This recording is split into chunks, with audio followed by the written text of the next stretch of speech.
Limp fascists would defend a massacre? What's We don't defend fascists over here.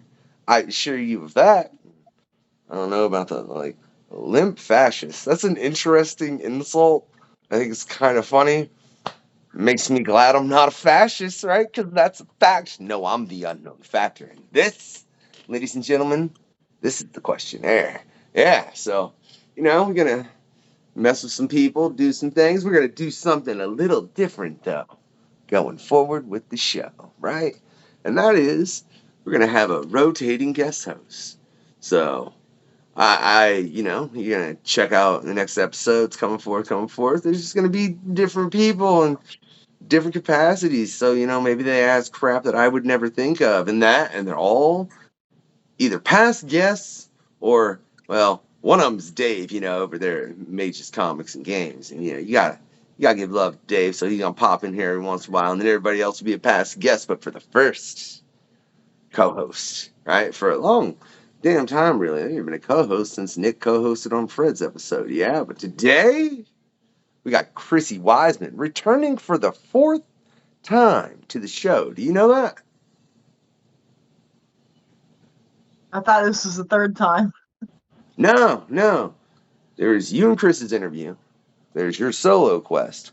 And then there's the Pentagon. The Pentagon that you were on that might have got cut a little bit short because Factor might have been doing a little bit too much something you don't do no more. We ain't gonna talk about that.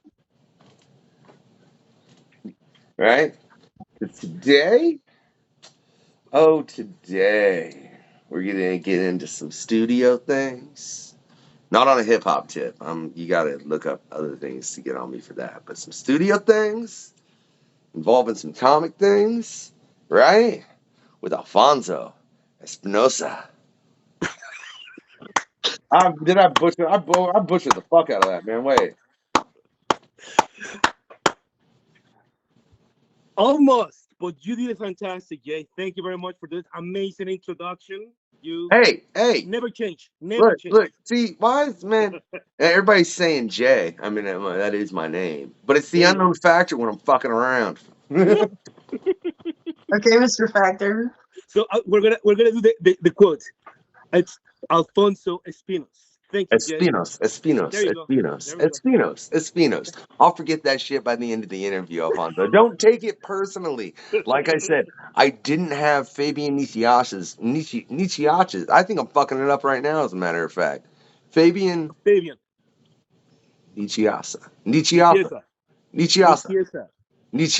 See, look, I caught his goddamn drop where he's saying funny story. That was about maybe 7 years ago. Fabian and I were sitting down next to each other in a Cottage Country Comic Con. Fantastic guy. We chat for hours. He's such a solid guy. Amazing dude. I haven't talked to him in a while because I guess we haven't met in another show, but he has been a great guy. And I bet you had a lot of fun with interviewing him too. Oh yeah. Fabian was a great dude. Like I said, I would say that pretty much about everyone that's been on the questionnaire, except you. I don't know you well enough, Alfonso. You're already giving me shit because I mispronounced your last name. You know what? This is the thing. Everybody talks to me about oh, you have this accent thingy that we like and stuff like that. I personally am really self-aware about that. So I'm really sometimes I really try to make sure that I pronunciate things accordingly to the thing, but still my Spanglish comes out all the time though. Fair. I love the accent though. Huh? I love your accent. Oh my gosh, here we go. Hey, at least you don't sound like me. I have a southern accent. I try to hide it. Hey, I like it's the clear spoken English in a really clear way and a proper way. It sounds really good. I like French, how it sounds French. I don't understand yet nothing of French, but I like the French. It sounds interesting, It sounds like flowy, like flowy. But that's about it. I don't understand nothing. Yeah, I like accents. I think except it's for my funny. southern accent. Yeah, see, I think it's funny that people tend not to like their own accent more than any other. Like, people like accents, but then they're like, I don't have an accent. Look, we all got fucking accents from different areas. Like, I got an accent, and you got an Everybody has an accent. It doesn't matter. Like, I think a lot of people don't fundamentally think of that. Some people do, some people don't. But it is, I find it odd. People tend to dislike their own more than Every almost time that anything else. somebody asks me, like, oh, I love you're asking where you from. I tell them I'm from Oshawa, though, so I'm sorry. That's it. And then everybody just look at like, oh, really? Yeah. Or I'm from Oshawa, or like I'm from Brantford. Like that's okay. That's just I just think it's bizarre. I mean, whatever. I understand. That's why I think it's funny. Like, I know a lot of people technically do not like the sound of their own voice.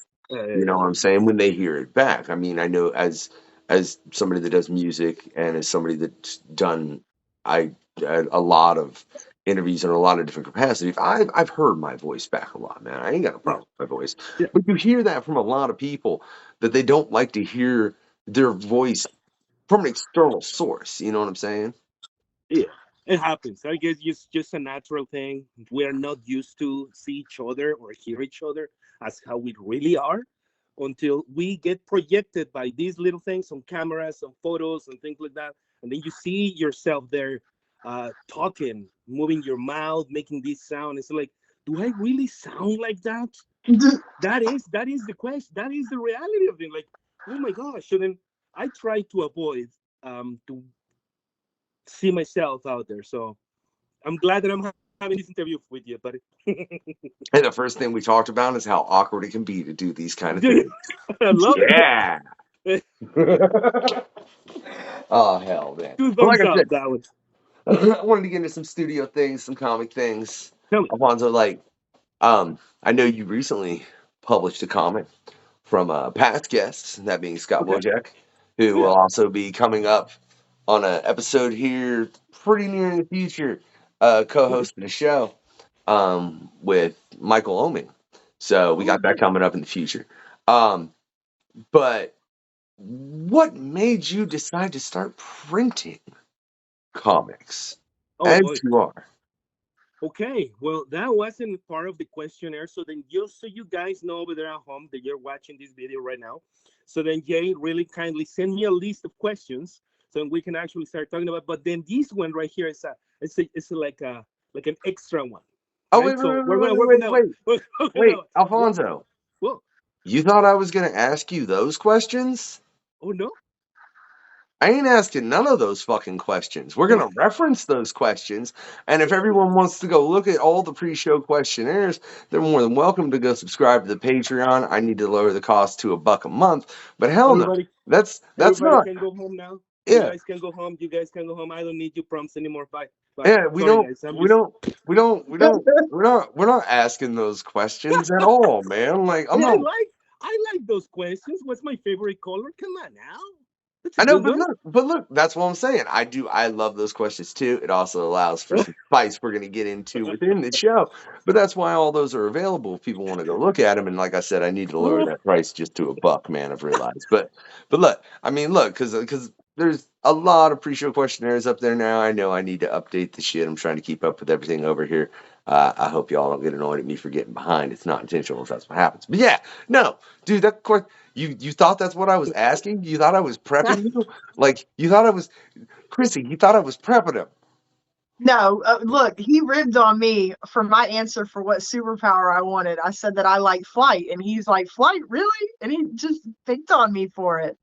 So those are more just for topics for him to bring up and fight with you over. oh boy. It's Okay. not a Well, then fight. how do I get into printing comics? Well, I just happened that I started drawing comics back in 1992. That was the first work published that I did back in Mexico City. I'm a guy from Mexico City, originally publishing comics back there. That was a thing that, when every person who you ask them, how do you started in comics? Every single one is going to tell you, I started when I was a kid in school. I was doing my doodles on the notebooks like I'm doing it right now. right?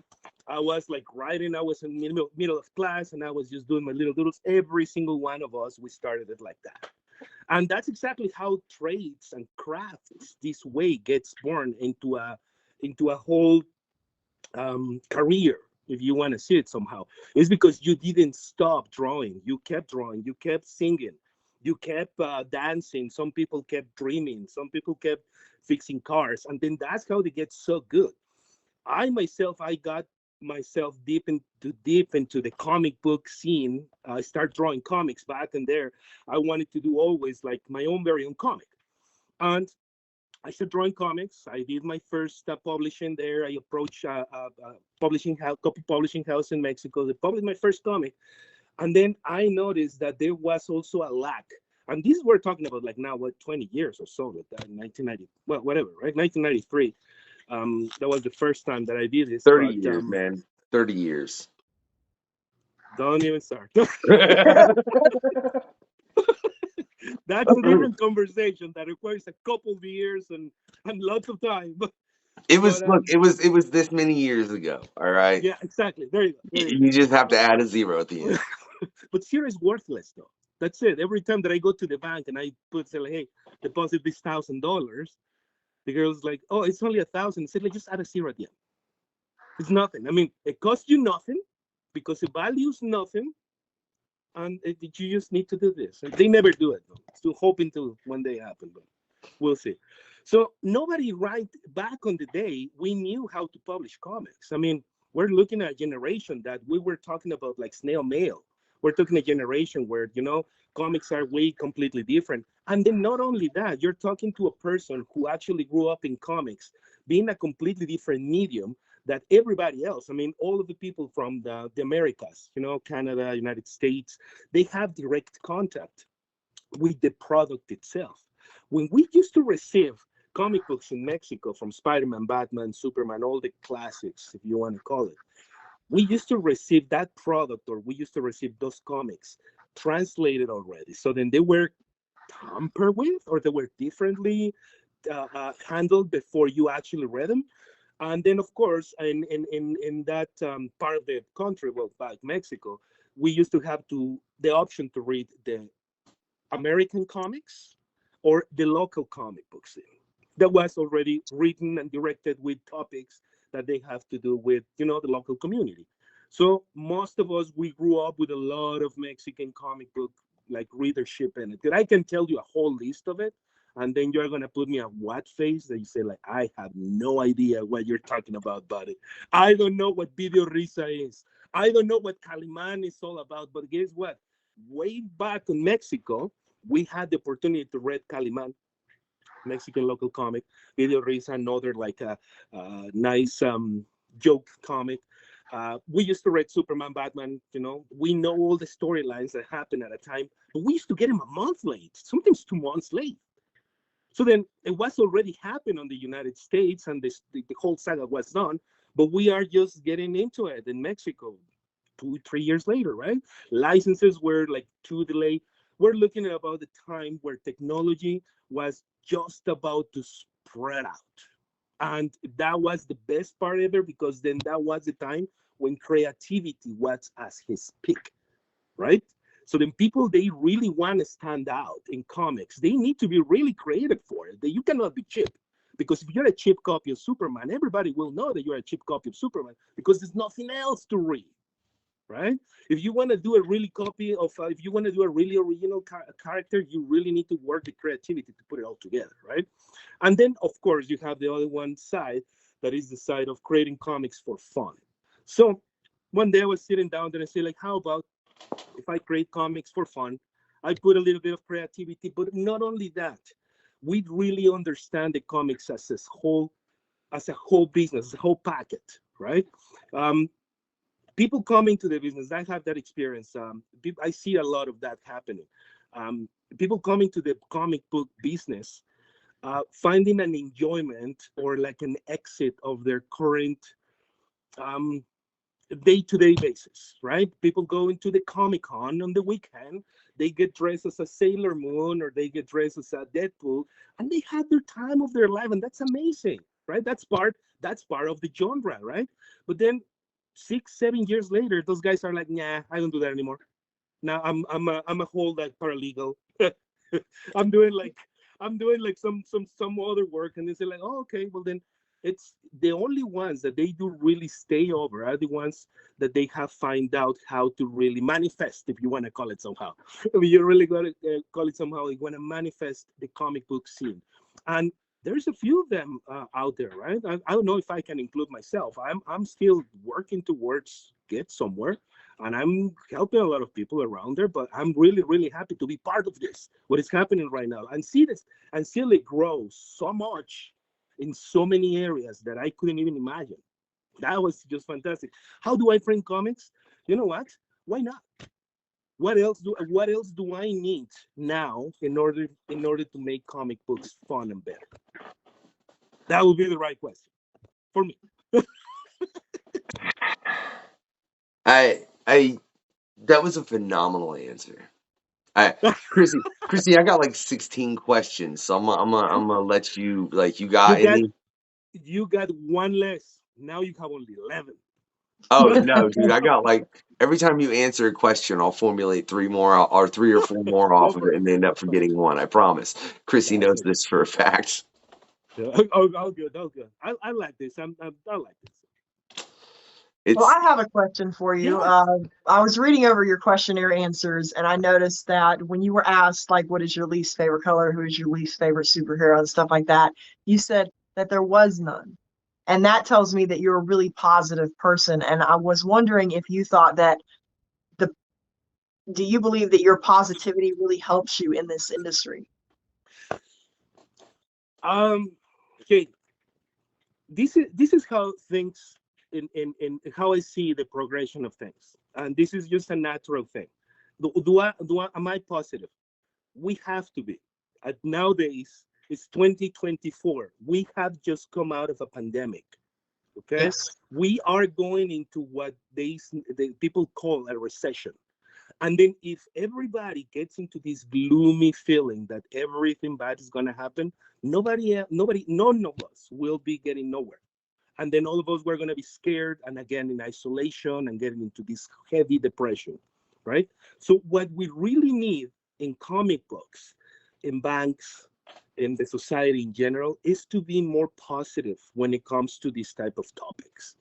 Once we start looking at the positive outcome of things, then you see that, yes, it's bad shit happen. Because guess what? Happens all day long, every day. But if we are just looking at the bad stuff that is happening, we have no opportunity for us to really look at what really is happening. That is you. You are manifesting questions. He is doing some amazing podcasts, and I'm just here talking about these kind of things. So let's look at that.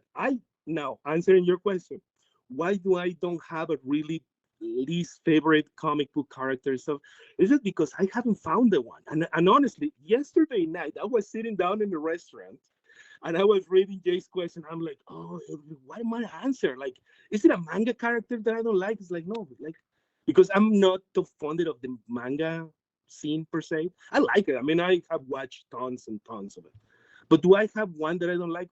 I don't know. I might be unaware of it, but I don't know if there's one that I don't like yet, right? Um, we're gonna make it simple. I just don't like the Kardashians. Who does? Sorry, Kim. I mean, if you look at this, yes, I'm totally not like it. You have no, Alfonso. You have absolutely nothing to be sorry about. I assure you. If I there, mean, yeah, That's a shared opinion among us. Okay. Okay, well then I get okay. We're into good questionnaire. yeah. Like, look, that's look. It's the expand. They helped expand reality television. If there's one thing about any medium that's terrible, it's reality television, because 99% of reality television is nothing more than enjoying others' suffering. And why? You know, are you People feel like? like their life is crap, and it makes them feel better if they see somebody else having a worse time than them. Well, that's what Hitler thought. And if it's based on that, Missy, imagine how popular the show is. Imagine how much consumer people are out there, right? Yeah, Like that's the I know. part where I'm like, I'm not onto that, right? What That's is all this um drama slash hey, I have did my fair share of it. I watched it. I have watched The Bachelorette. Yes, I have watched The Bachelor. Yes, but guess what? It comes to a point that you say, hey, okay, I watch it. I know what it is. It's not for me. Thank you very much. Thank Right? you. And excuse me, I'm moving, but I don't like it. Right? Somebody asked me which show do you dislike. Well, it's all these shows that they are really pretentious, Kardashian style, that they're looking for the drama peak and then the drop. Okay, that's fun. Is it gonna sell? Well, yes, it sells millions, but at the end of the day, it doesn't really gives you anything really proactive. I mean, you end up the show and it's like, okay, you still It doesn't empty. really contribute to society. It's just a bunch of negativity. It's just you're still empty, right? And then Yeah. you watch, I watch this. Oh boy, I'm sorry, I'm gonna sidetrack for a little bit. I watched this amazing documentary out of Discovery Channel. The documentary I think is called it's 2023. It was just recorded. I don't remember right now the name, and I don't want to misquote it. But it's about these guys that they do. They climb mountains with their own bare hands. That's rappelling, they call it. Well, this Yeah. guy free has climbing. free climbing, right? The Yeah, freestyle climbing, right? And they yeah. climb the freaking it's oh boy, I start watching it and I start giving the little anxiety thing just to the fact that when this guy is gonna something is gonna happen. But guess what? At the end of the day, it's so freaking inspiring to see a person break the all the walls of fear and then climb all the way to the top with their bare hands. Then you end up the thing is like, whoa, this is crazy. This is fantastic to see a Well, person do these type of things. It's the most simplest thing. You can do it at home. I mean, but You'll probably die, but you, well, you I'm can do not. I'm it. not right? trying to go free climbing unless I had extensive training before I ever even began. Oh yeah. And the amount of time, with the age that I am, the amount of time that the training would take, I'd probably get to the point where I'm like, look, dude, I aged out of free climbing. All right, would you all just like take that idea away? But on the note of everything we've just said, I'm curious within what you do as far as printing comic books or just comics themselves and everything that you've seen. Are there any Uh-huh. instances that you've seen are Kardashian or reality TV esque? And are there any things that you look at and you're like, damn, that dude just free climbed a mountain? You know what? This is the amazing thing. I'm sitting down. I love the place that I work. To be honest, um, uh, I this is a thing that we have built, and it's not myself. I mean, I will like to say that I have built all this stuff by myself. I have helped for so many people that they have come through many different areas. So the beginning, there was people helping me in different areas during the creation. I was there. So when I built this and I put together this with other people, when we do this together, I got the opportunity to get to see the best, the baddest and the worst of comics, right? In the sense, because then we have the opportunity to talk to not only the local indies, we talk to also the people that they do shows. We help print things for literally everyone, right, around the industry. And we are really funded to know that people recognize us and they have a really good um, approach to our name, and we like there. I mean, we like to help people. That's not a secret on it. We like to help people. We like to be positive on that regard. We like to do that all the time. And it, have we seen it? Yes, we have. Is there any future for them? Well, guess what? Yes, there is, right? Because then we need to have also these Kardashian type people in the scene for them to exist, people with great attitude in the other side.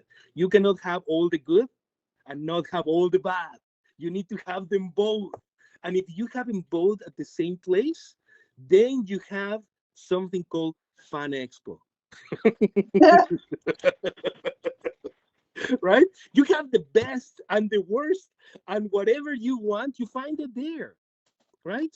You have to call it Toronto, you gotta call it like San Diego Comic Con. You gotta call it La Mole. You gotta call it any of the main big stream shows that they get put towards there. Then you have to have them, because then one complements the other. There's no way.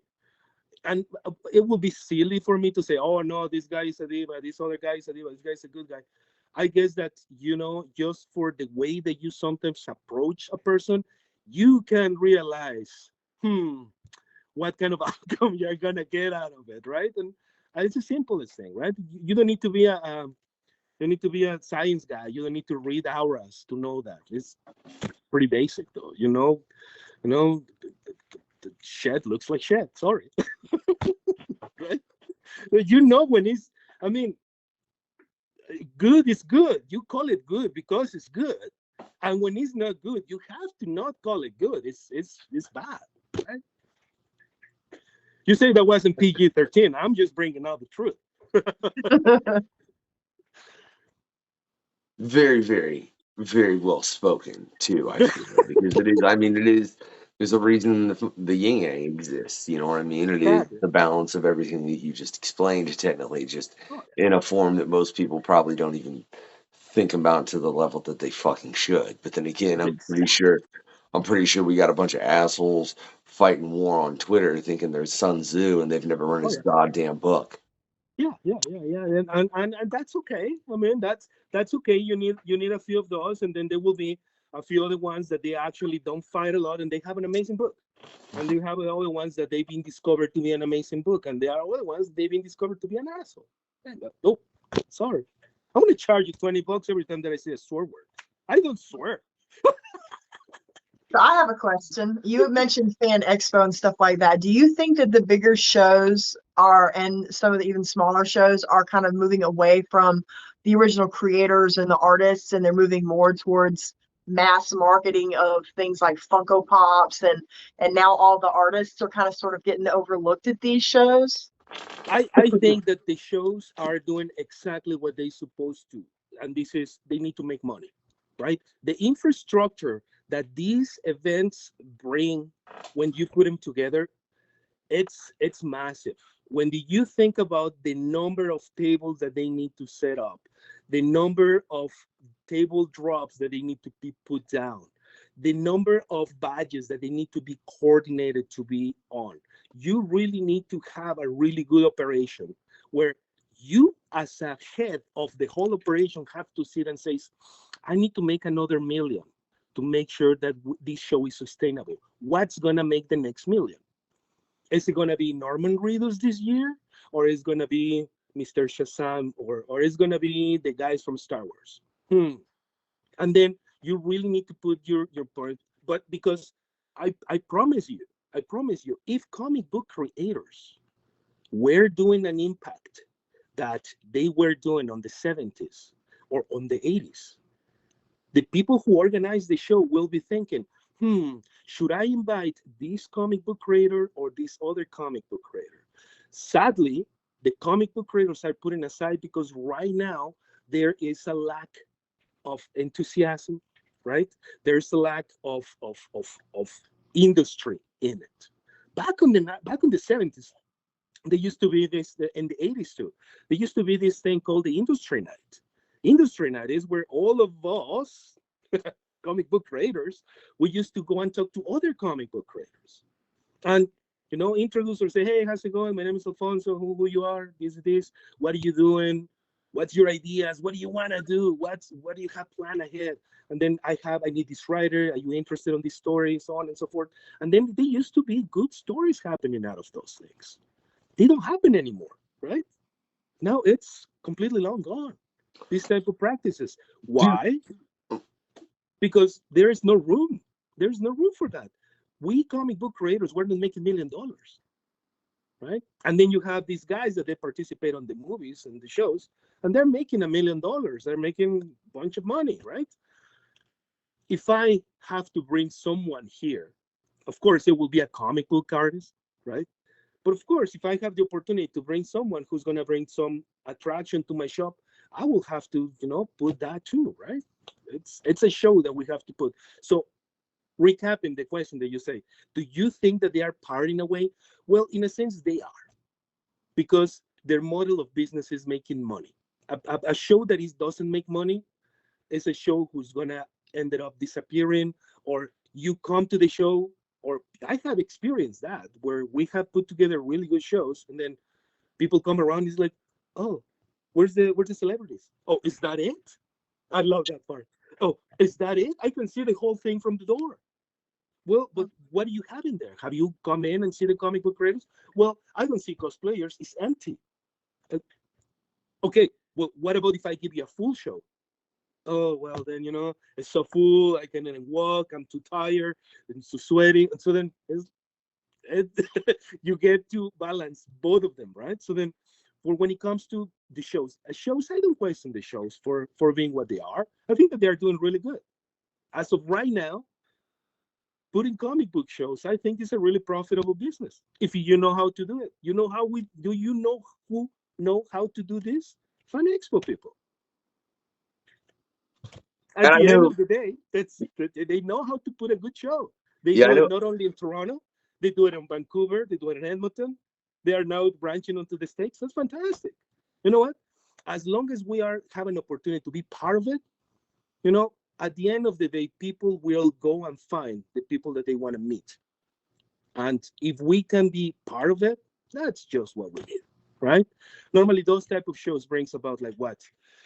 I think that the record was 450,000 people in a year. About before COVID. That was just right before COVID. They reached about like 350,000, 450,000 people. That means that in a day, you're bringing about 125,000 people through the doors. Listen, 125,000 people through the doors. If you have a booth and then you get to talk to a 3% of that population, you'll be fine. You'll be fine. That is, we're talking about like what? It's 300 people. Do you want 300 people talking to you? You don't need 350,000 people. You need 300 people talking to you. Normally, guys, they print their comics, they print comics, and they print 100 comics. These guys, if they sell 100 comics in one show, I bet you they will be happy. Ta-da! Yeah, I think that's a very valid point in regards to what you're saying, and I think it's funny. Now, I'm curious.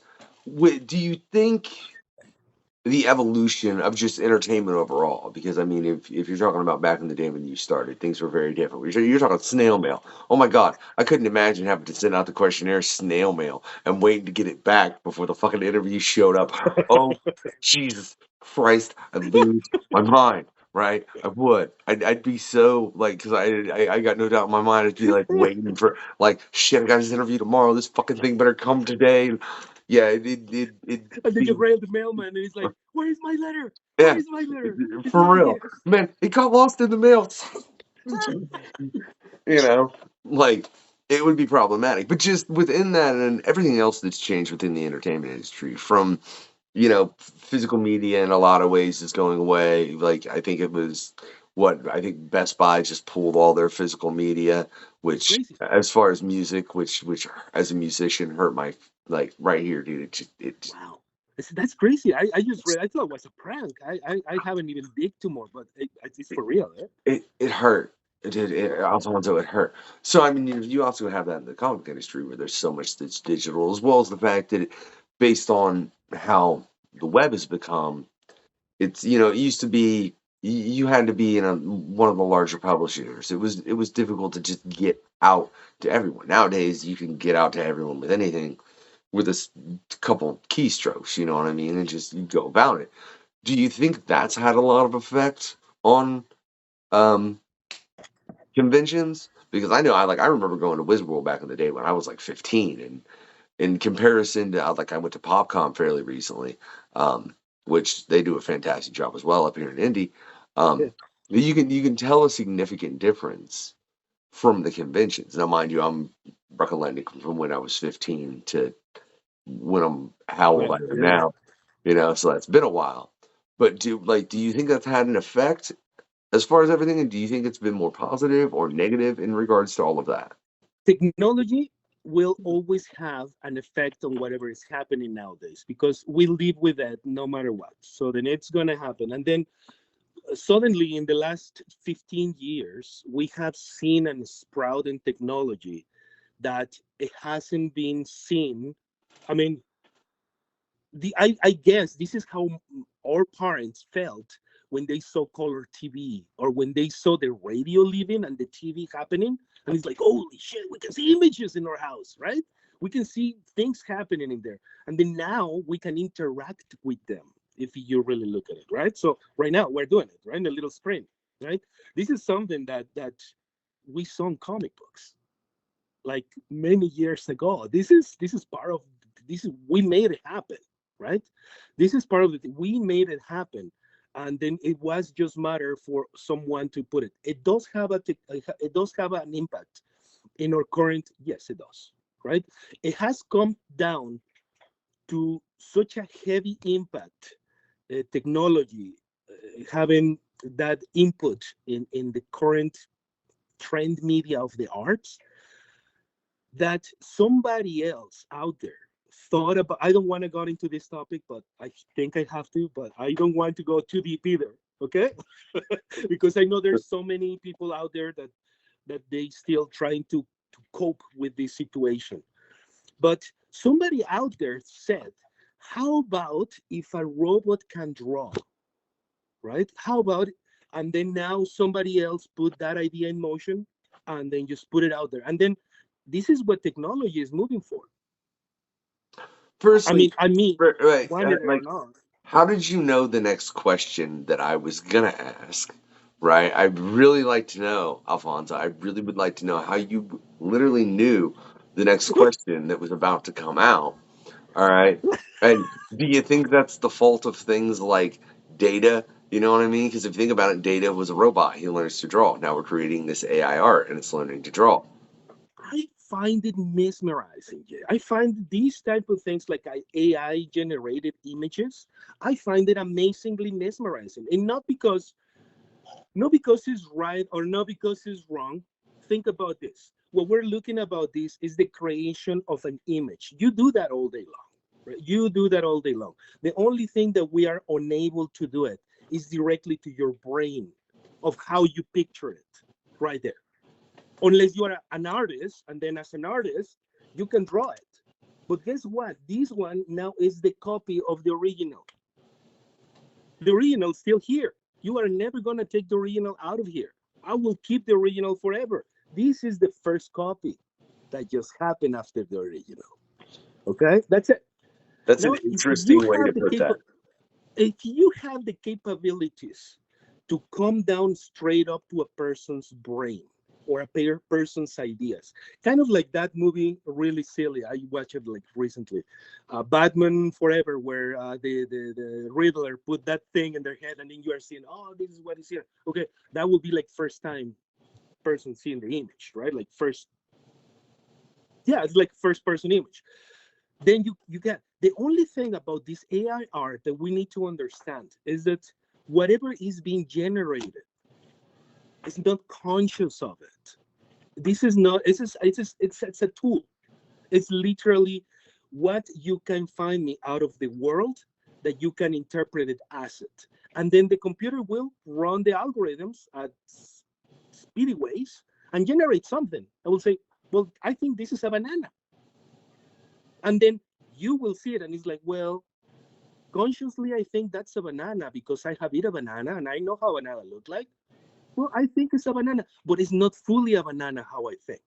But the machine is, that's what a banana is. And I start doing this experiment, and we're going to extend a little bit. I start doing this experiment when I discovered this because I was helping a couple of guys I print a comic, an AI generated comic. I did. It came to me. These guys came around and says, check it out. When I print this comic. Whoa. Okay. I didn't even know that was AI generated. The file came in, and the guy says, I need this many copies of this comic. And then I look at it, and I'm like, and well, I work here really close with my co-worker, Paul. And I say, Paul, come and check it out, this comic. Has some weird figures. Some hands have 6-day fingers. Some people have two noses on it. It's really strange. I don't understand, but it's weird. So I start reading on the book. And he said, "Oh no, this is art AI generated." Like, oh, okay, well, whatever, right? These people, they took some text from, well, they're fantastic. I don't care. This is Sean Michael Robinson and Carson Gruba. Both of them, they did a great job on this book. It's called The Abolition of Men, where it's taken the original text from The Abolition of Men and then translated it into AI generated art. Wow, if I was ever not inspiring, but it was something interesting to see. Well, it has its little craft to put together, because then if you ask me how to generate an AI image, I didn't know. So I come around and I look from one of those freewares, right? To have this, I gotta try it. If you haven't tried, if you haven't tried to create an AI generated image, it's like you haven't had a phone call in video chat with someone, right? You have at least tried once to do that. Once I want to start I start inputting the information about, says, okay, I want to input exactly the same line that these guys did on their comment, right? I grab the same text, I type it in to see what the machine is going to do. And my generator of AI image generates something completely different, completely unreal. It doesn't look nothing like these guys' comics. And I was like, whoa, okay, this is not something that I have seen. What else? It requires a level of consciousness to put together that. What I start doing is that I start inputting after that, and I kind of look understood. I start input in this generator the first paragraphs of the Bible.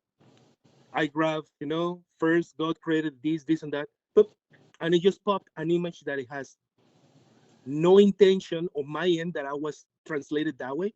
But very interesting, the computer translated that in a way that the computer thought that that was the way that the earth and the things were created. And then the next day, I input the second paragraph, and then it generated another image. And then the third day, and then I started looking at what the results were, completely random results. They're completely random results. And they are in the sense, it's really interesting to see how the algorithm works, but it still is out of consciousness.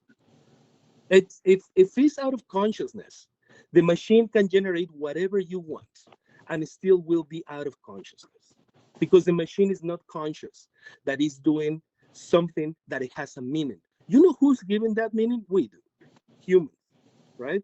And I mean, just that the way is, that we do meaning to yeah, an image, yeah. we put a meaning to that image, and then we put a meaning to this image too, right? And it And says, "Oh yeah, I can see everything and put together on it," and that's kind of like how I see this thing. I mean, I don't endorse it, but there's no way people are gonna lean into that at some point, right? okay, and I feel like Chris is gonna get mad at me with Oh what boy, I'm about to say, oh boy. right? Which, firstly, Chrissy, you should very well know it's not that I'm pro AI art, because I'm not. I've had a whole pan con where we all were like, no, right? Mhm. But I know there are people that will say if you're not good with traditional, all you can do is digital, then like you're not a real artist. And I'm not agreeing with that because I can't do either of them bitches, right? And I can do both. All right, well, and I'm not okay. Well, that's why and again, and I know, actually I know you can. I've seen both. But I've seen instances online where people say that, right? Do you think that that's kind of what we're coming to with AI art, where it is a transition where someone can ostensibly just take a thought and compose it into an image? As and do you think there's a comparison there as far as between those three, as far as it being just steps in art? I just want your thoughts on this. I'm not even exactly sure what my thoughts are on what I just said, to be real fucking honest, Alfonso. Because I know it's the fact that with AI art, it's words, and technically when you type in those words, it Not might just that though. It's not just that though, because the AI isn't actually drawing anything. oh well, What it's really yeah. doing is it's taking a tiny little piece of this and a tiny little piece of that of people's work that they did not consent for this to be used. It would be like they took the eyes off my character and then put it on something else. And I didn't consent for those motherfuckers to use this. Okay, They're now not allowed to use my fucking artwork. I don't give a damn. okay, Okay. now And they use now somebody else's shit. They're not using my shit. But what it'll do is it'll take a little piece of this. It'll take the eyes of this character, the nose off of this one, and it just meshes it all together. So it's not drawing anything. It's just basically doing like a Photoshop kind of thing. that's very true, Okay. and that's what I was and, saying. and and this is the part. I mean, I do understand, right? Like this is the part where it comes to I'm a traditional artist. I start drawing myself. I've been doing it for 30 years and I still doing it. I love to draw. You know what? I grab my piece of paper and I start drawing. I like to sketch. I will not be happier to keep doing this forever. But guess what? As long as someone still gives me a pen and hands me a piece of paper, I can still create this art. Because Exactly. that means something. These two mean something for someone. At least for me, it does, right? But guess what? It's going to come to a point that maybe this is going to mean nothing for no one. And then a generated image is going to mean something for them. And that is going to start me. That is just what I mean. As long as whatever piece of art is lack of consciousness of creation, there is no way that could be move forward into the next level. And that's one of the big problems with technology that we're facing, because technology is growing so fast in such a speedy rate that we can be 1,000,000,000 people that we still do traditional art. And I say we because I am included, and I love my traditional art. I love my inking. I am from the generation that I didn't even use. Listen to me, Missy. I didn't even use Photoshop to clean my art. We used to use a ruler and letra tone that we used to cut with an X-Acto knife all across the thing. We used to have to use the airbrush and put masks to create those effects that Photoshop does. And we used to do it by hand, 20 hours on the job to finish a comic book cover, or finish it. And I love this track. The smell of the ink, the time of the paper, the spending the time and creating that piece is just fascinating. One thing that we don't have a lot is time. And that's something that we as a human beings, we have identified that we don't have a lot. And then someone and make it a business.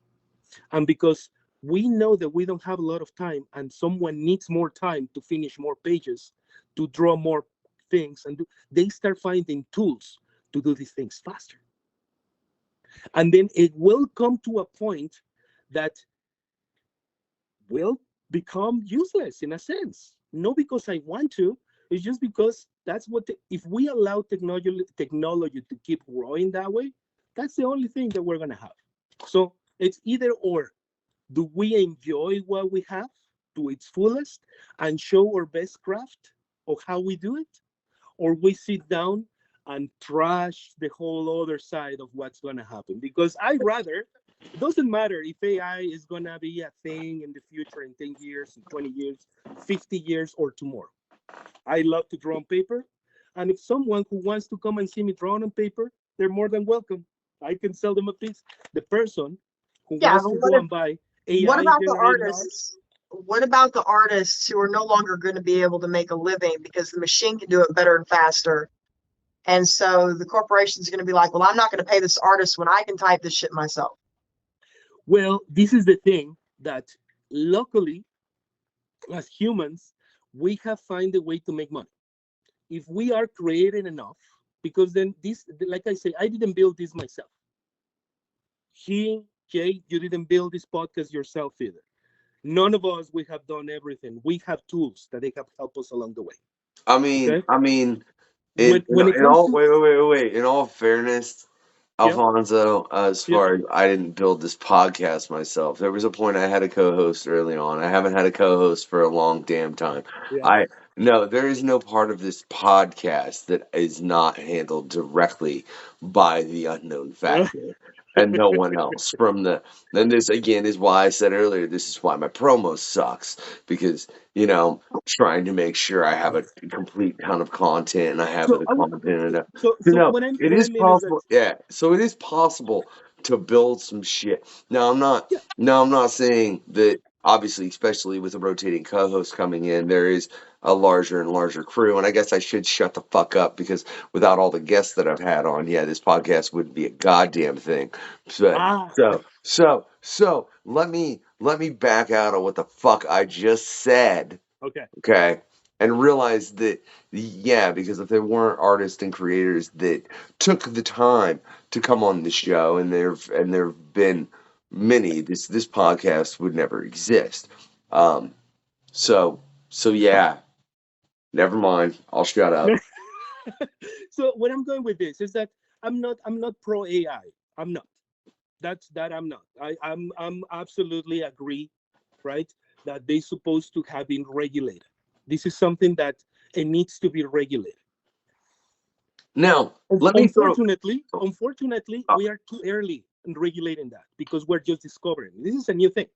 This everybody's trying to figure out. This is kind of like the beginning of COVID. Nobody knew what to do, and still, right now, people are still navigating those waters of AI. This is something that is going to take years for them really to be an impact on it. It's a You know coming. what I It's going think to that they happen. should do? This is what I would love for AI. I would love for my own programmable AI where I have to draw in something multiple times. Like I draw in the eyes of a character multiple times, and then it knows how I'm going to draw the eyes, and then it helps me draw them fucking faster. Well, Or the way that there I you draw the go. body or the hair So or something like this that. is But it has to be my own original fucking work But this for is the the program. part. This is the part where you missing. If you have a great idea, okay, you just pull it out of your head. Okay, you have it. You just say it out. Or you just say it out loud. This is the time for you to start finding the ways to make that happen because that is a really good way. Because going around on Twitter or going around on the Facebook just complaining and not doing it, it's not gonna make any difference. The I only way that is going to make a difference is we place things in action. I And will say, Alfonso, and yeah, you make a valid point, and Chrissy, that is a brilliant yeah, idea. But if artists, absolutely, let's do it. yeah, if artists I'll had be a all over. platform, yeah, if they Yeah, had a program that could ostensibly, yeah, yeah, like replicate per what they yeah, did, that's yeah. genius. But The, I the want to thing know, I want to the thing know. is that I would love to have more time for me to develop a tool like that, to find the person who wants to develop the tool like that, the person who actually wants to have the infrastructure to put that in the widely market and everybody make the use for it. So it requires a lot of it's kind of like running a show, right? So then I it's not like no, I just would I want think. to do something and Oh happen. my It God, can happen. no, I would think to require building that particular program would be way more intricate than running this show. But Yeah. now, on all fairness, once the program's built and you have it proper, it would be way less to maintain it than it would to run this show. So there's a little bit of give and a little bit of take in that particular situation. But what I want to know, man, is one, um, when I look at AI, especially in this, because I like there's hip hop AI, and that hurts me as someone that writes hip hop, and I'm not a fan of AI art. I've never seen a piece of AI art that impressed me more than a piece of actual art, whether it be Chrissy's, Mike's, what I've seen of yours, Scott. I mean, I could sit here and list like everybody that's been on the fucking show, plus everybody that will be on the show that's an artist. Like I've never seen and a number of, I mean, fuck, people that I can't have on the show because their time on this earth is past. So unless I'm gonna start pulling fucking seances, right?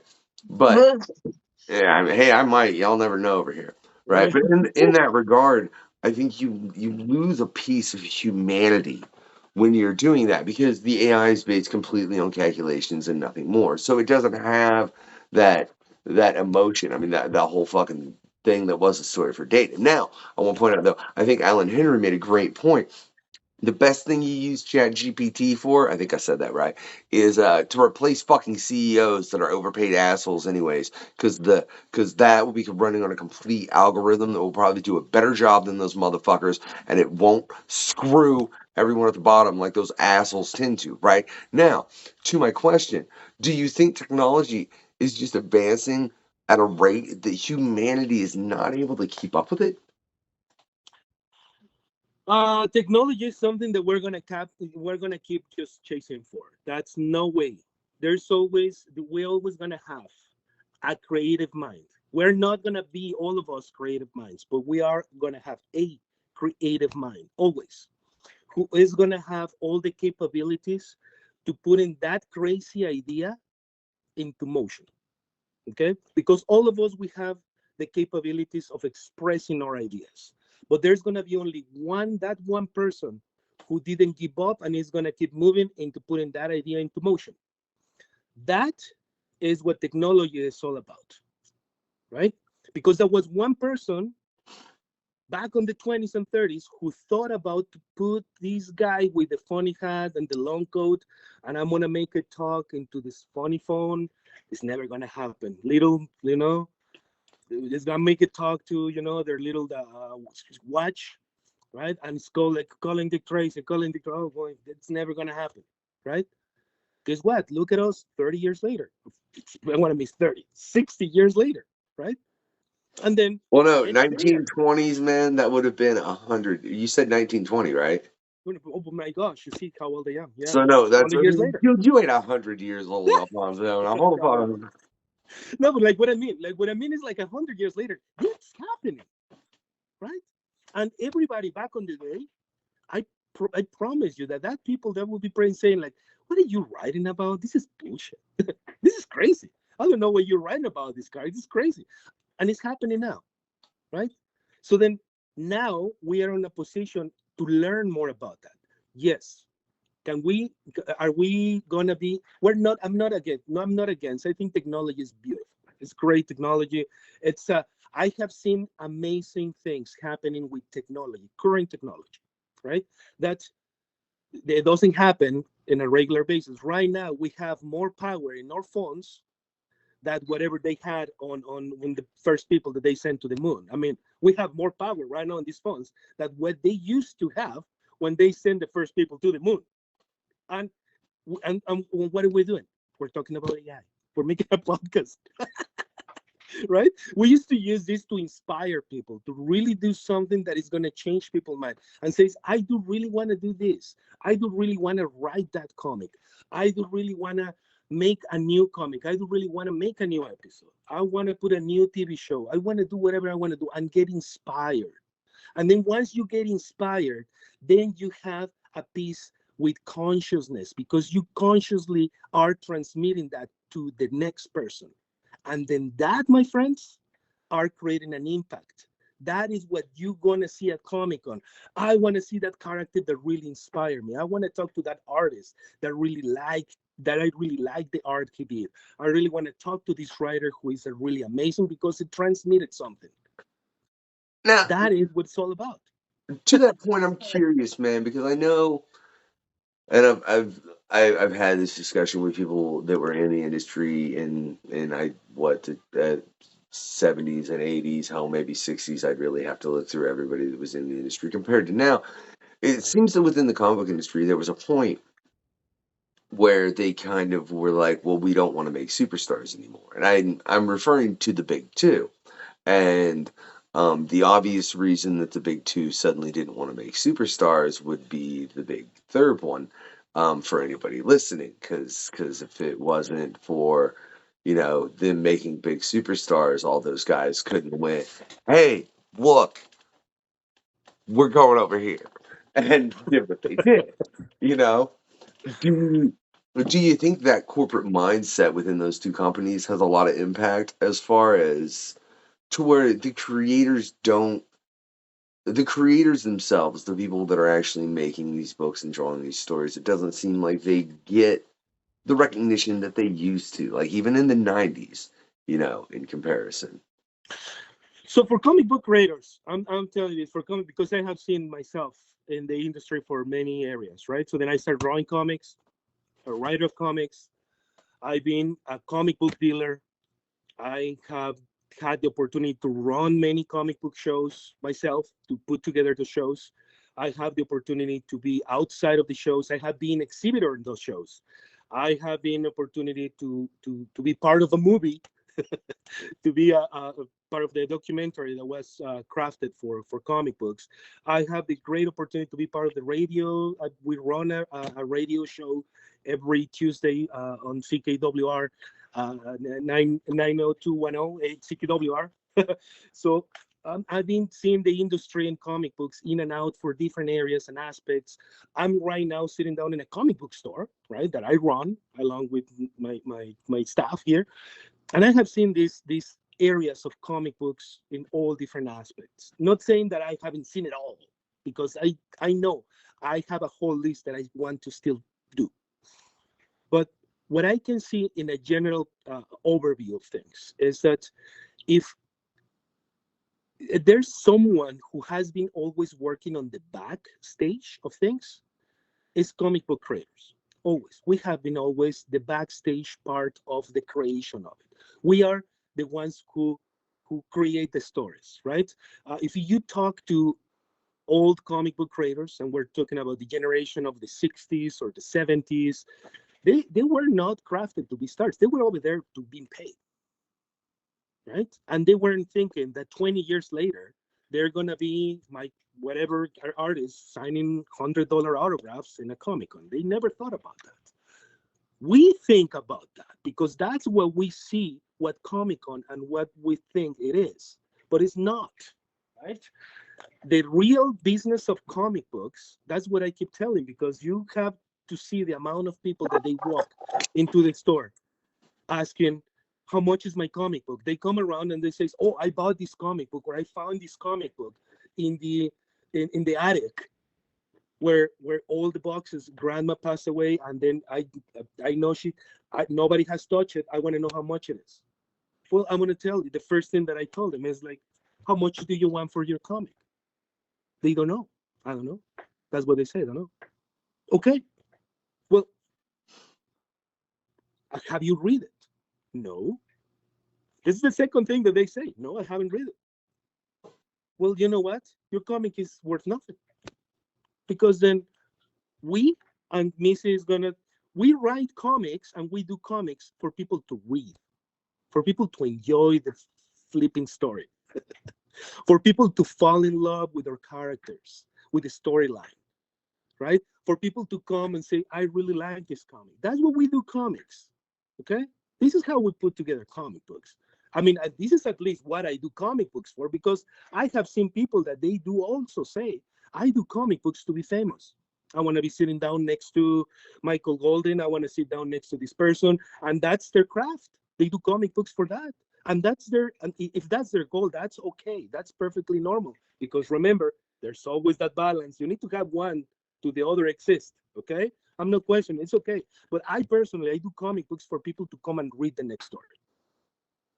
If I do that, then that is what people are losing nowadays, because they are bringing items that they are 50 years old to this store, wanting to get $100 out of it without putting any value on it. So if you have an item that you know it has a craft and it has potential to be that, well, I want to know more about it, right? You know, have you read the comic? You haven't read it, you lost the money, because that's where the money is, in the story. That's the reason why that comic book is $1,000. That's the reason why this comic book is $3 million, because that was the time where a bunch of kids out of the 50s, 60s, right, out of the 20s, get super inspired to become something bigger than they are, and they start putting those shirts with a big S on their chest, and they start putting like the capes on their back. That's the time where there was a change in consciousness, and they start looking at comic books something different. Not because it was Superman, because comic books were like that already. They were westerns, they were superheroes by then. But that was that one storyline that people fall in love with, and they got inspired. All I got to say, firstly, I totally agree, Alfonso. Like, Like read comics for real. I like you. Oh my God. You should read whatever you pick up, man. And but can I just have to say, if I came across a copy of Action Adventures #1, no, I would not read it. I would put it in a fucking sealed goddamn container and be like, I'm sending this to get graded. Oh, And that's that the is other all. part, right? All right. Look, but and I mean there are specific books I would do that with. And it would The be thing an in is with part. us, there are copies. They're like newer prints of that you can read, so you Look, don't yeah, I'm destroy the saying, value of the yeah, original. yeah. I mean, if I had As long like as the you read the damn story, it doesn't yeah, matter if you read the new reprint or whatever. yeah. I mean, I'll go read it. Actually, have I read that Monday? I'm honestly not sure if I have or have not read that. I was never a big Superman guy. I'll be real honest. Even though in running this show, I've turned my ilk towards Superman got turned around. So it's Yeah, not. So I don't look at him the way that I used to. I look at him more like, okay, it's just not for me, and that's cool because not every comic is for everyone. There are comics for everyone though. Like there's a comic for you out there. I don't care. And I think you make a vital point is like you gotta fucking read them, man. Do you think that that's that it. caused an issue? Because I mean, it really was in the early '90s to where it it became a lot about collecting suddenly because it was suddenly in the early '90s where you had these books that were ungodly prices because of the fact that people just appreciated them for the story and then half the time they were thrown the fuck away, right? And then, like I said, in the '90s it became a collection. Do you think that that's driven the market in a manner to where a lot of people, because I know there are people that buy comics and they're like, I don't even read that, and part of me wants to fucking smack them. I ain't even gonna lie, Alfonso. I'm like, you bought a fucking comic and you didn't read it? Read it. Like what was it? No, Did you pay a couple $100? Was it graded? Was it sealed? These are the only fucking excuses. I bought it slab. He said, I bought it slab. It's untouched. Like, okay. Well, I collect a lot of series and I get like a bunch of comics every month, and I won't have time to read all of them, but I Okay, try to read them. okay, Yeah, that's fair but if yeah. you're getting them to read and you just literally cannot um deal with like it's just not the time. That's an entirely different point. As long as it is your intent to read the books, that's fair. I'm talking people that buy it, put it away, and are just hoping that it becomes worth Oh and no, that's there is people. I remember oh Mike back on the day when Superman died, right? 1996, 97, 96, I think. It was a big move. That was one of the third booms of comics, right? It has been like The three or death four of booms of comics. Superman. The death of Superman. I mean, who does? I mean, that was my generation style type of thing when Superman died, and it was a thing, and it was all over the place, and that was one of the things that it actually put comic books more into the current map. They were comic books back. There was like I've been working on these things forever, right? But then since Little Nemo, then you had these things happening, these booms of comics happening on Inspiring, right? But Superman dies. Then everybody turns the head into comics for two things. The first one is that everybody thought that a fictional character will never have an end. And then the writers, they finally came with, they light the bulb and they said, we're going to kill it. They knew that they're going to bring it back, but they said, we're going to kill it. They're going to kill it. We're going to kill the unkillable. Wait a minute. I just discovered a new word. I just wish they'd have left them as blue, to be real It is honest. blue. I know no one out there really agrees with me at that at all, but that was my favorite. When Yeah. Superman was like the blue energy, kind of Oh, like a yeah. Wonder Man kind of type character, I would say would be the closest comparison that was quickly referable for those that don't know the story arc I'm talking about. I loved that story. The second reason why they look at those comic books was there's money. There's money. And then there's general people start looking at comic books as money instead of a comic book. But I'm going to tell you, even though that Superman died on the 90s, it has been about 20 years since Superman died, since that big boom of comics. So it was about maybe no more than that, I mean 30 years, right? 30 years Right around there. since Superman died. I'm a little sorry. I'm thinking still. I'm a little junk, but It has been like 30 I years. honestly, if I can remember about how old I was when that came, I would say more around 25. 35. No, I'd say 25.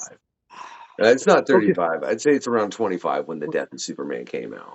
Okay. I might be a couple years off, but no, I don't. It wasn't 30 quite. I know that Not because even. I know I wasn't that young when that event happened. Anyways, Superman died. People start looking at the thing as crafted as comics. And then they start looking at, even though that it has happened that back on the day, 20 years later, the industry start looking in how to regulate the price of those comics. We are finally making a little breach on it because you have institutions that they are solid care of that, like CGC or CBCS, where they have the full-on control on determining what type of things are what, right?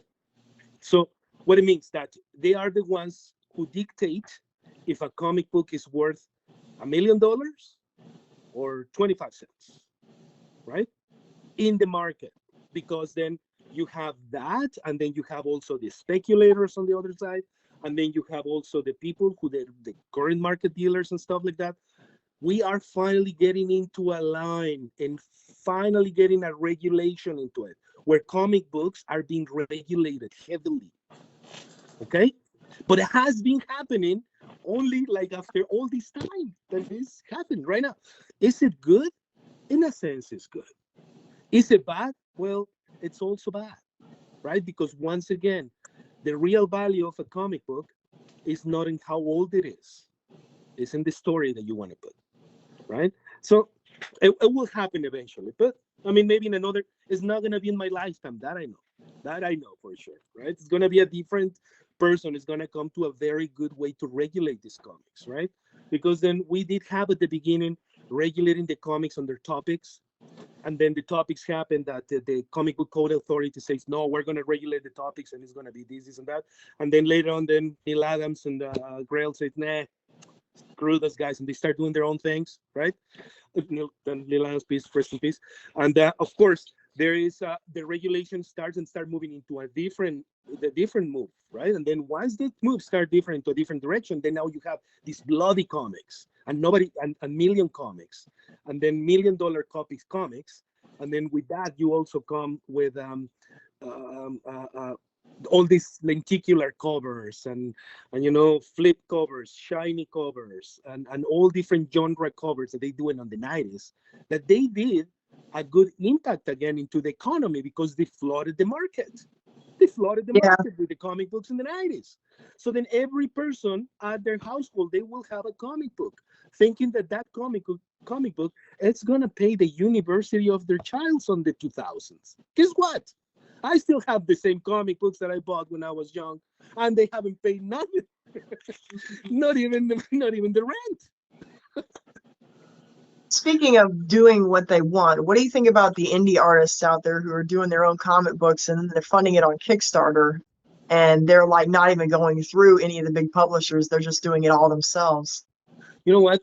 One of the most amazing platforms that I have seen over there available for people is Kickstarter. I encourage people to use that platform as much as possible because it does gives you, to a certain extent, a control of your creative process and how much you really want to spend. You really open the doors of the perception of reality to know how many people are really supporting your work. Plain and simple. You put it over there, and then if you are that artist that is gonna print 1,000 copies, you are gonna see it right. You're gonna see the results in there. And then that is more than anything, that is a reality check for everybody. Because you put it over there and then you see, oh my God, I have 100 backers. Then you know you have people that they are really following your work. Then it's time for you to move to a next platform, right? Hey, I have 3,000 backers. Hey, that's amazing. Well, then move to the next platform. Let's do something bigger, right? Hey, I run my Kickstarter and didn't get funded. Well, that's good. Let's see what happened, right? What did you do, right? This is one of the things that I keep repeating to a lot of people that they come around, and new upcoming artists, because I see them all the time. We are really lucky here at the shop that we have the doors open literally for any person who wants to walk in here and says, I want to draw a comic. Case wise was Scott Wojcik a couple of years ago, even during the pandemic. We were open and the dude walked in. And I remember very good that day when it happened, and I keep telling him how it happened, and I want to tell you guys, and Scott knows, and hi Scott, hi Scott, I'll talk to you next time. But Scott literally walking into the store and says, a friend of mine sent me here because they say that you can help me to put together a comic. And I say, Scott, yeah, you're in the right place. Welcome to the shop. Okay, let's do a comic. Wait, real quick, before you get into this story, I just have to say, no one's ever said I'd let the genie go. Holy shit, Alfonso, I really think you'd let the fucking genie go. Okay, one more minute. Scott comes around and says, I want to do a comic. Say like, okay, we're in the right place. Okay, buddy. So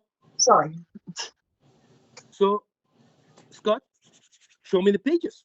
I want to see the pages here. And he's like, oh, well, I don't have it. I think I want to finish it. I have the script. And I think I have to say like, okay, we're going to make this simple. In order for me to help you, you need to finish a book. And I can help you put in like make all the copies that you want. Without any pages, there's no book. There's also an idea, because I've been doing conventions since the time that I published my first book, and people that they come and tell you the amazing stories that they have, the next Superman, the next Spider-Man, it's amazing. Right? At conventions, you talk to all of them and they say, I have this great idea, it's going to be, but it's a great idea until you actually put action on it. Well, this guy showed up a few months later with a finished comic book, and I'm like, let's make it happen, buddy. This is what I'm talking about, action, right? And just like that, there's the next guy who comes and it just gives you the idea. Oh, I'm a really, and then you see the art that they do, and they're good. They're amazing artists. They're super great. I mean, they do have this realistic form and all these things, but then it's like, where's the next page? Oh no, I haven't had the time to do it because of empty line. Fill it up with whatever reason you want, right? That's it. I'm not giving you whatever reason you want. Just put the empty line and put the reason over there. That's fine. It's your reason at the end of the day. I'm gonna turn around, and this is where it kind of like it leads to everything. Because then if this artist, if he's really, really good, and he's not producing nothing, and then you have another artist who's producing something that is entertaining me, I'm gonna look at that. And that will happen because we are on the entertainment business. We're not on the economics. We're not on the educational. We entertain people. Let me ask, but the point you just made right there makes me curious of something. Oh boy. Because I really think that if you look, like, sure, there's certain VHS tapes or whatever that are worth a shitload. There's certain albums that are worth an exorbitant amount. But I don't think if you look at films or music or even books, that any of them are considered as collectibles as much as comics. Comics are way more considered a collectible, even though primarily, you're right, they're a form of entertainment. Do you think that has a negative effect on comics as a whole? The fact that there are a lot of people out there that initially either look at them as, oh, well, this is just what the movies came from, or, oh, I should get this because it's collectible, right? They're not thinking of the fact that, oh, if I go pick up whatever, because, I like these kind of stories and it's this kind of story, it'll entertain the shit out of me. Like, that's not a thought they have about comics. More I got than a sigh. comics. Did you hear that sigh I got, Christy? Like he's like, shit. It's because I'm trying to word this in a way that is gonna be short. But it takes me a little longer. Yeah, because there's this part of me that's like, man. There's this time called time. There's this I'm trying not time. to fall asleep because it's like late for me. Oh my goodness. Got it. Well, welcome to the extended version of the questionnaire. We're gonna be here until tomorrow. Oh So no, no, Alfonso, we ain't doing that. Give a short fucking answer. I'm not, like I'm the one that had. Unless you want to edit your own episode. You want to edit your own episode? okay, fine. I'll try. That's what I thought. I'll give it a try. Um, the answer for that is very simple. We entertain people. It does have a little bit of a negative effect, but at the same time, we're widely now available. Before we weren't. Before, the only way that you can have access to the comic books are the newspapers, and the only people that they used to read the newspapers used to be the heads of households in the 20s, in the beginning of the century. Then nobody else read comic books. Now you have comic books for every single genre, every single personality, every single genre. Everyone can be a comic book, and that's amazingly though, right? So Got one of yes, every type of flavor. you can taste it on every flavor and any color. That's good. That's awesome. And that's, you know what, if you want to taste all kinds of flavors in comic books, my suggestion once again is look at the indies. Look at the indies, right? I do consume I love it. I'm saying it a lot. I stopped consuming, well, not that I stopped, I consume less of the mainstream work. I appreciate it a lot because it's fantastic. But my real gig is original art that I collect, original art, and indie comics. My collection is full of indies. It's like every single people that I have worked with, or every single book that I read it and I like it. You open my collection, I don't have Spider-Mans, I have a bunch of like indies. So what is this? Cerebus. What's this thing? Right? Oh my god, what is this? Like Carrot Man? What's this? Right? Wait, Carrot Man? Who's? Yeah, all I know is you said carrot, and I thought of flaming carrot. Yeah. Well, there's a Carrot Man in Europe. Okay, unfamiliar, but fair enough. I just thought of the flaming carrot, where the Miss Well, the Jet. flaming carrot too, and and the ones on what was the Renegade, I think, was producing that stuff or something. I'm Mr. not. Carrot. Yeah, I'm not honestly positive who published that at the time. I don't. I know it's not something that runs anymore. Yeah, I know that for a fact. But I agree, and I think that's something that people don't think about in the comic book industry as well. Okay. Because people think Marvel and DC, even Yeah, though, yeah. I mean, yeah, like that's that's it. where the money goes, though. I mean, thanks to them, that's where we independents we exist, though, even if we don't want it, right? I mean, unless you come around and says I have a character that it tops off Marvel and DC characters, then thanks Marvel, thanks DC. I wish you longevity in business because as long as you're in business, I'm in business. So if those, let's just say, and I don't want this, nor do I expect this to happen anytime soon, especially with who respectively owns DC and Marvel. What do you think if those two just vanished, Oh, right? You really think that would kill the comic book market? oh yeah. Oh, absolutely. Absolutely. No, because you would have others that would step up to the plate. You got Dark Horse, you got Dynamite, you got Image, you got all these other like underneath. They're like not indie, but they're like second tier. They would take that first tier slot. Absolutely. Absolutely. And it's going to take them the same 60, 80 years that it has taken Marvel to be in the position that it is. So it will happen, but it will kill the current. Okay, It will kill the current market. Right? So no, it would only take Image like 30, man. They got 30 Yeah, underneath maybe them. Come 20. on. I feel Well, like which other Image. companies? Because we have other existing companies that have been spread out and they have that widely range of characters and stories, especially most than anything, the infrastructure that whatever company, whoever owns a bullpen and knows how to run this, they know that this one is not something that we do on the basement. This is something that you have to do in a proper office that have the right mediums and stuff like that, right? So Marvel and DC right now, they're not running out of basements, right? They're not running out of like. But neither is Image Comics. Yeah. We're talking about the creator of Spawn. well, these guys, they have you seen their offices? Yeah. They're Haven't you amazing. watched Hell I Won't? They, they, they, The they do. documentary about Todd McFarlane? Yeah, they have. What I'm going with this is that they have a certain point of infrastructure. Not saying that we don't take on. We will. It will kill the current market in the sense of like there won't be. You walk right now into a Walmart, or you walk into a Dollarama right now, or then you walk into any other place, and there is licenses of Marvel and DC, wanted it or not.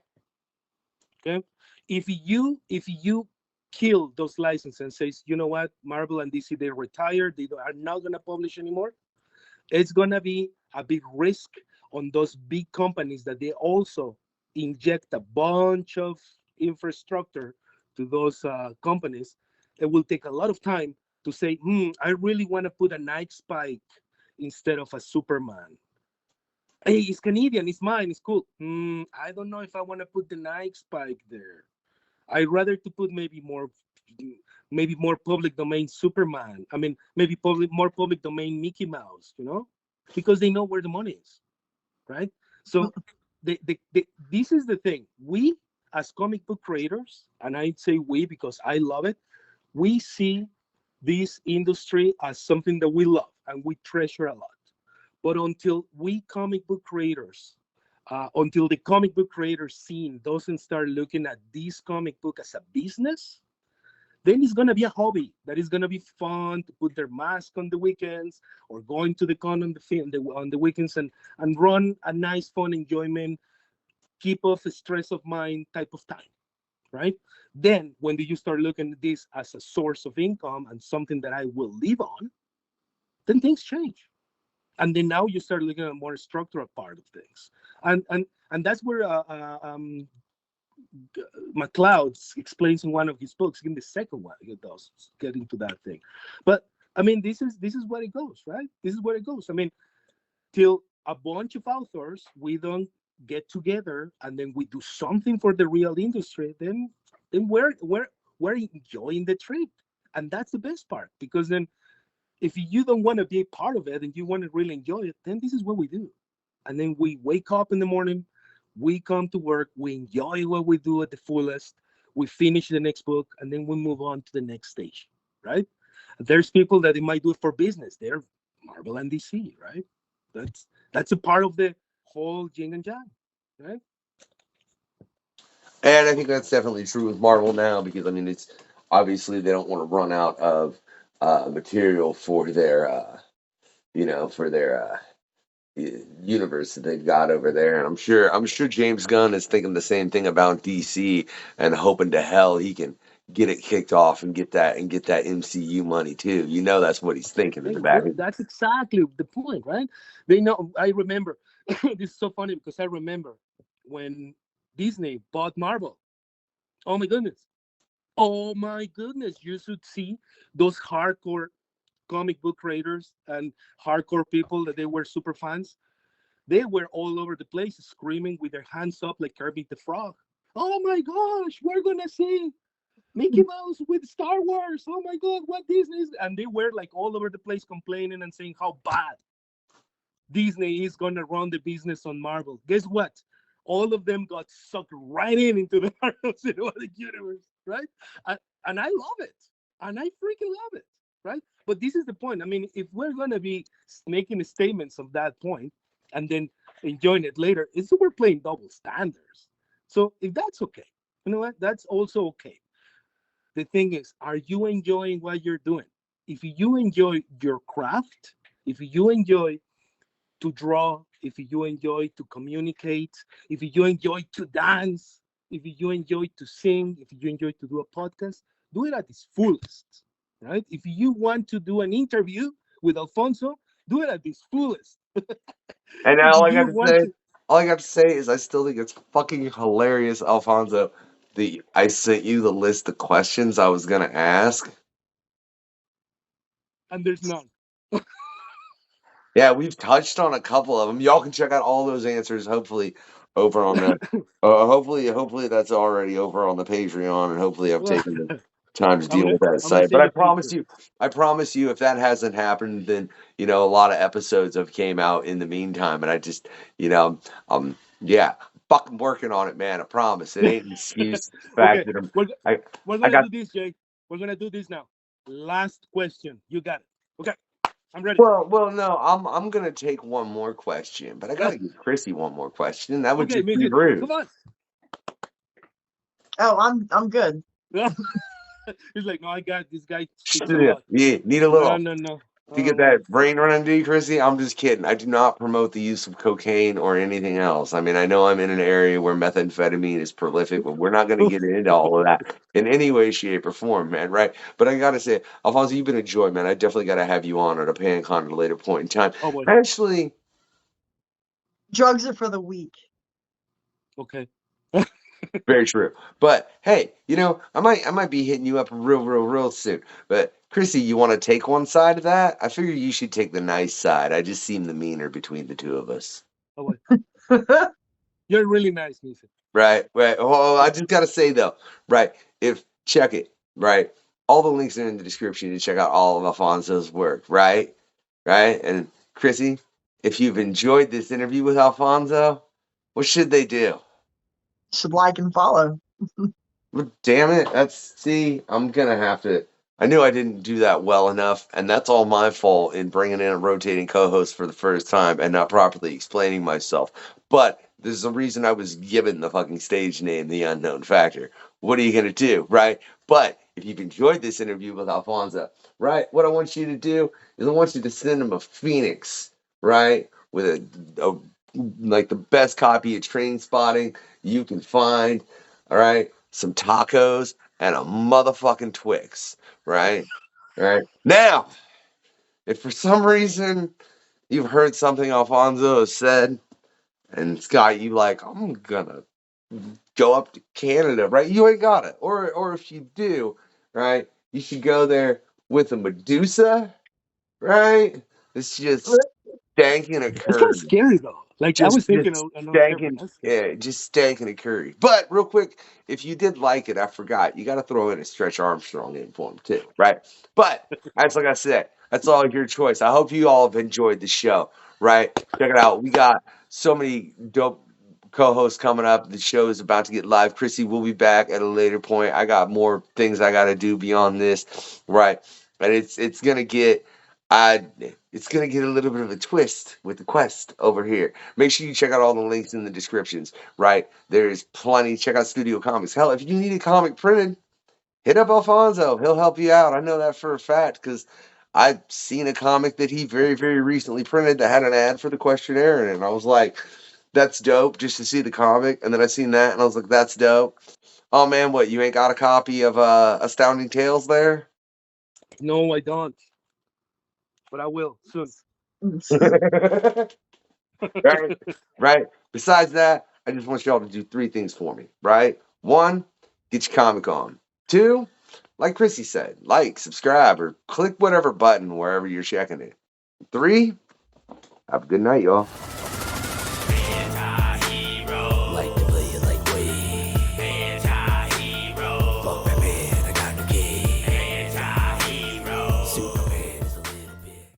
I got it. Tell me when. I just started, Jay. All right.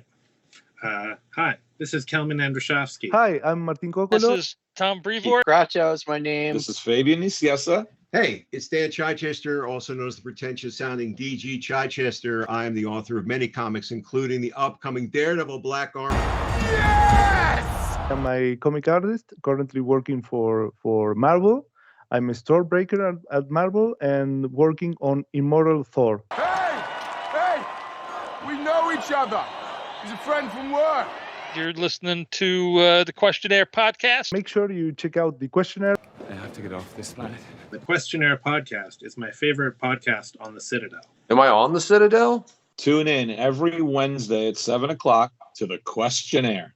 Or when the episodes drop, because sometimes it takes them a while to edit them. But in the meantime, I want you to be listening to the Questionnaire as they drop new episodes every week right here for your ears, for your eyes. Be there.